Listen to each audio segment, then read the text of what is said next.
அன்பார்ந்த சகோதர சகோதரிகளே, ஆண்டவர் இயேசு மார்த்தட்டி சொன்னார், நானே நல்ல ஆயன், என்னுடைய ஆடுகளை நான் அறிந்திருக்கின்றேன், என்னுடைய ஆடுகளுடைய தேவைகளை நான் உணர்ந்து அவைகளுக்கு என்ன தேவை என்பதை நான் கொடுக்கின்றேன். நல்ல ஆயனாகிய நான் என்னுடைய ஆடுகளுக்காக உயிரையே கொடுக்க நான் தயார் நிலையில் இருக்கிறேன் என்று சொன்னார்.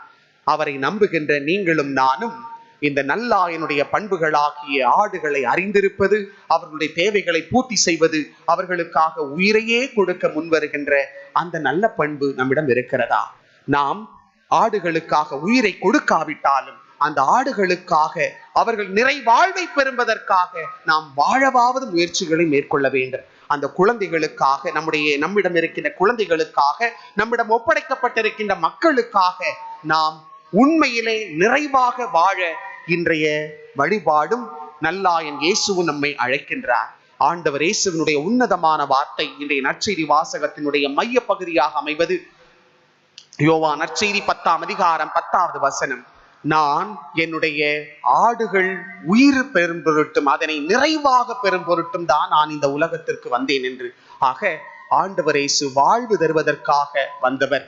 நாமும் பிறரையும் வாழ வைப்போம், அதனால் நாமும் வாழுவோம். நல்ல ஆயனுடைய அனைத்து பண்புகளை நாம் நமதாக்கி கொண்டு இறைவனுக்கேற்ற உன்னத தலைவர்களாக, தந்தையாக, தாயாக, மகனாக, மகளாக, சகோதரனாக, சகோதரியாக மாற வாழ நல்லாயன் இயேசுவிடம் இத்திருப்பலியிலே வரம் கேட்போம். ஆமென்.